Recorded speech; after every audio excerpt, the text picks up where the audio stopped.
Gala wo. David wa mam recording bajja. David wa mam recording bajja kale simu.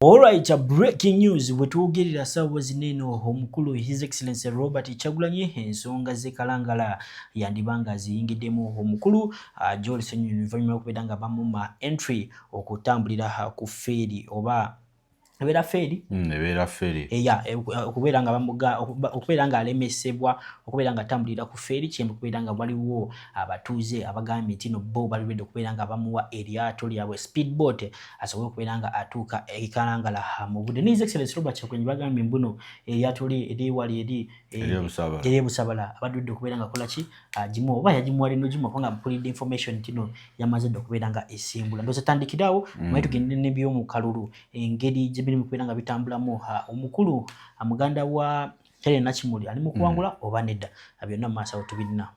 Omukulu leader of opposition bamuyita Joel Ssenyonyi bamukubiddako akasimu ne bamugamba okubba obululu kuli mugenda maaso ekalangala mama waffe gyalino anamuga goleti kazo omukulu n'asalawo aduke zambwa ntegeeza ati atekemu obwangu abenga atuukayo agezeeko kubanga ataasa oba agezeeko kulaba nti embeera egenda mu maaso okubbayo obululu basobola okuba nga basobola bagikakanya oba bagijjawo wabula bw'atuuse ku kidyeri oba giyite ferry ekalangala ekidyeri baganya okuba nga bakisimbula nsonga ki wabuuzizza lwaki temusimbula nono wayisewo essaawa yasoose kulowooza njagala kubuuza kyogamba akalulu kasobola okulimisa bizinesi ne kafrizinga byobulwadde kubanga kigamba okubeera nga ezo zifeere emmere ezo zitwala emmere zitwala emalagala zitwala emergency staff kigamba poses just for one person omanya eyabadde omulwadde okweyofiira abadde asobola okufa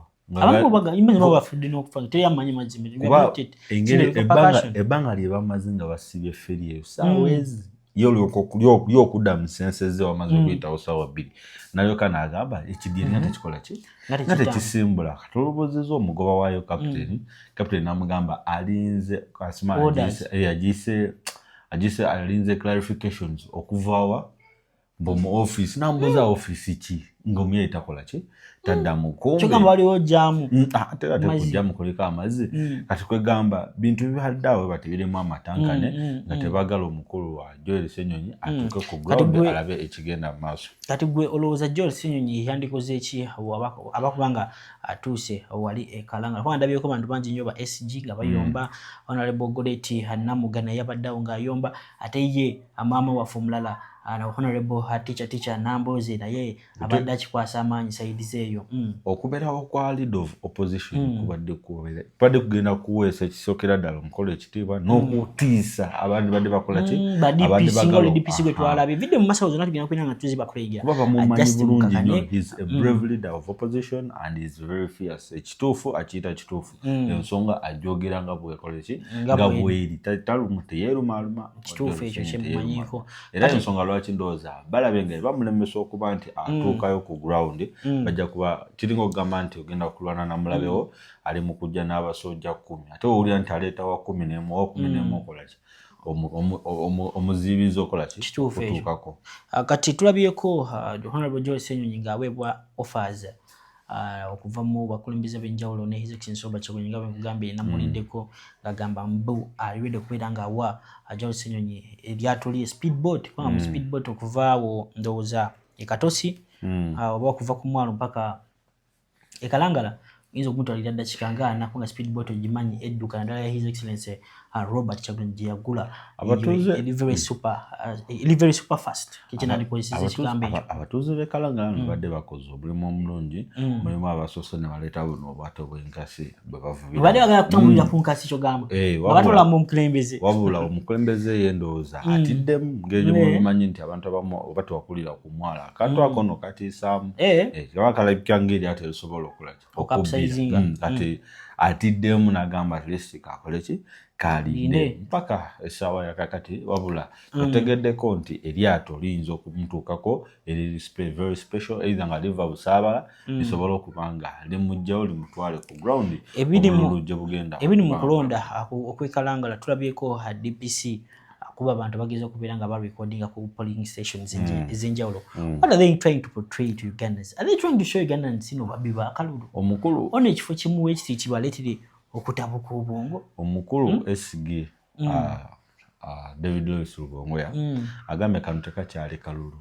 We are now in a battlefield lutalo lwenyini abasajja bajjeyo emundu bajjeyo emboko just lwa kalulu nze kyeneebuuza Helen Nakimuli we yawangulira ekifo ekyo obudde obwo NRM yali tekyagala yakakyagala kati ng'omuli oli afudde anti yaliwo naye nga ankugambye Helen Nakimuli yali alina kitwandiise farm a foundation tino ekalangala yonna bamwagala otegedde ekintu ekyo tino nga she is loved nga n'obugizi n'abasirikale bennyini nga bamwagala kati ng'okubba akalulu kwali kwakola ki kwabalema nga kuzibu otegeera okusobola okubeera nga awangula sayidi zeewa zeewe era ne his excellence Robert Kyagulanyi by the way ekalangala yabawuutira ddala balaba naye abaleka eri wansi ndowooza bali babawaako obwini bagamba tegeeza abantu b'ekalangala bali serious bali very serious that's right mu mbeera emu njagala ndowooza mbasabe Honorable Nampala bamwere ddala akalulu bamwere ddala akalulu kubanga akalulu kakyagendera ddala mu maaso kwatanaba okubeera nga subscribing kati kajja personalize ukateeke maaso latete subjects nga zino buli ng'ozifuna mu budde nenyongera okubajjukiza nti Sheikh Ashraf omusomi w'edduwa namba zizira osembiyayo has 711 so kulabe ebice bigenda mu maaso ekalangala tumati kumewo n'ebirala galawo endabirwamu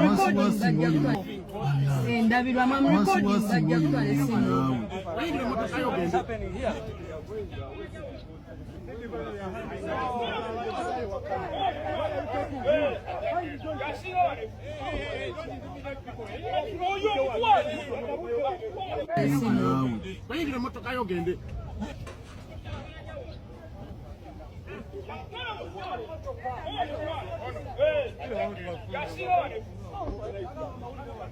This morning I did set off to go to Kalangala to join colleagues because I'm one of the supervisors for our teams for our candidate Nampala Irene.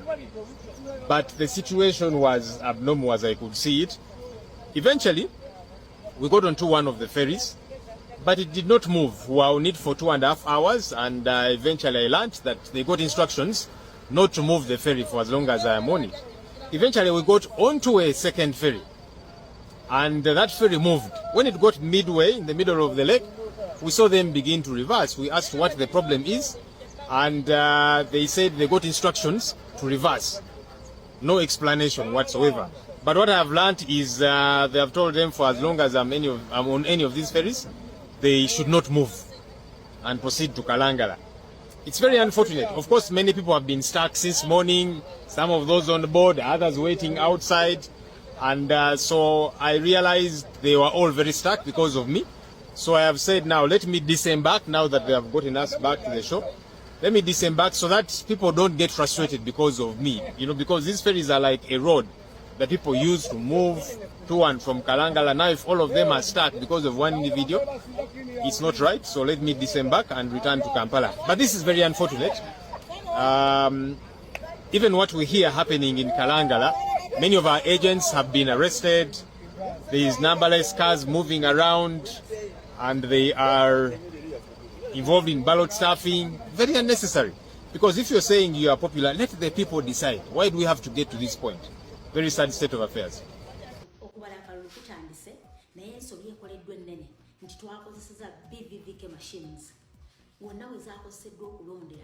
batandise okubala obulunga tebabuze mbuyisa muka machine so twebaza mwe naba recording the process eyo abatana bakuji recordinga mu recording nga babala obulungu nti wabati babuyisiza mu machine byabaka matwagala mutegezo obulungu na bufu era njagala bategeza polling station hizo nazo na mukalangala ezisinga kubanga about staffings baganya okuyisa obulungu muka machine.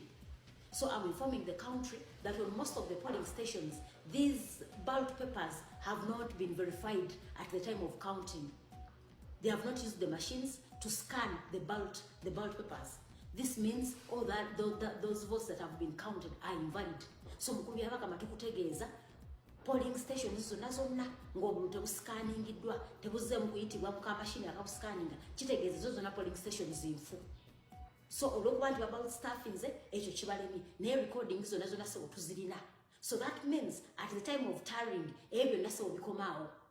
So mbakubiriza mwenna abatanatandika kubala temukkiriza akalulu konna okubalibwa nga mukozesa biometric machine ne bataddamu kasikaninga. Ewamu batandise ewala tebanatandika mugutukolere ategedde tegeezaako muno tugezaako bakubira ku masimu awamu network sinungi ne mugezeeko okwongera okwekubira okulaba nti mu recordinga process eyo eya vote counting. These ballot papers have not been scanned at the time of counting, yet we have used biometric machines. Alright, nga tubitadde ku mobile ntoza mulabe bulungi ebigenda maaso mu ggwanga lyattu Uganda. Tubadde tukyali awo badde okimanyi nti no General Muhoozi Kainerugaba ekintu kyali mu kukiisa mpolampola. Nega kasajja kagize. Katandise kubeera nga kayisawo ekintu kye era ne mu parliament lunaku olwaleero babituddemu nga meeting bago kulaba engeri gye bagenda okujjako leader of opposition Honorable Joel Ssenyu. Ne Joel Ssenyu kikyakoze president akikyakoze General Muhoozi Kainerugaba kimuletedde okubeera nga tamwagala okutuuka ku level nga bwe ngambye nti Joel Ssenyu ali very fierce and very brave. Ekintu akiyita nga bwe kiri, ekintu akikubawo nga bwe kiri, ate n'engeri gye bali bewerekezaamu awo ebigambo simanyi oba mwabiraba beewerera ddala ebigambo. Joel Ssenyu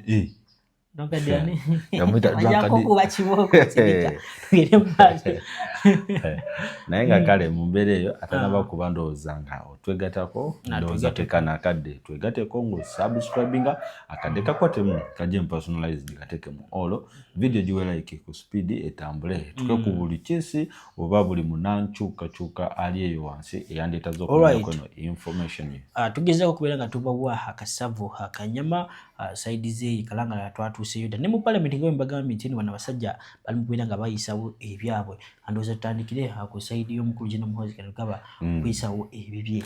What do you think Ugandans are going to think about this? Do they still value the importance of parliament as a structure in this country? Ndowooza essaawa eno parliament yagwiramu ddala amaanyi olw'ensonga nti if at all omuntu omu asobola okuva eri n'agamba njagala oyo yabeera speaker temwakiraba nga General MK avaayo n'agamba nti ayagala oboth yabeera atya yabeera speaker era mpaka n'akola ki n'amufuula speaker. Ate kinjagala okubuuza which means waba nga asobola okuvaayo with his powers n'agamba I endorse this one as the speaker. Tomanya asobola okuvaayo n'agamba I endorse David Kabanda as the new leader of opposition. Kati tukulagira ddala nti Uganda as a country amateeka ndowooza it's now just a paper on document. Waliwo yangambye nti member parliament asinga CDF amaanyi kituufu? Bakitera mu comment section. Video wabagambye bagituwere like esobola okubeera nga etambula. Balina okutuba nga bagituwa like. Gwe nangolo yonna business yo nga kakulanga naffe namba zaffe 073 inbox kwa WhatsApp just okubeera nga tukulangira ku business yo asokoliriza ebishe bigenda maaso wali mu parliament tukomewo n'ebirala. Ntino bw'obanga otwala opposition MPs wonna mu parliament buli kintu kyokola olina okwebuuza political parties endala zonna eziri mu parliament. Naye kati tulabye nasaawa zino leader of opposition aliwo bamulondera ekavule. Political parties eziri mu parliament endala tebazibuuzaako. Aba UPC tebawabuuza, aba DP tebawabuuza, NT tebawabuuza, bajja ne baleeta ki erinnya ery'omu.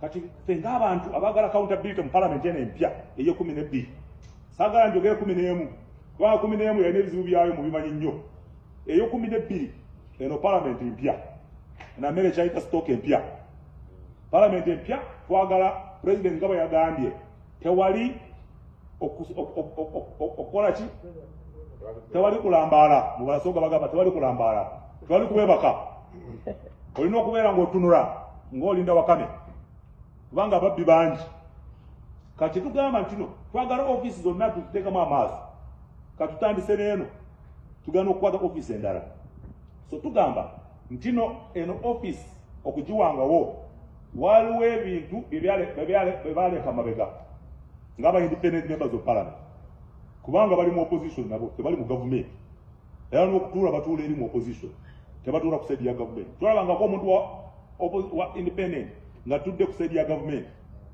batuula nnyo opposite side ya opposition. So tugamba nti twagala tukolemu amendment bwebanga balonda omukulembeze ow'ababaka ba opposition mu parliament, basobole kwebuuzaako kwabo bonna abali mu opposition n'abo aba kinoomu ba independent members of parliament. Kyekisooka.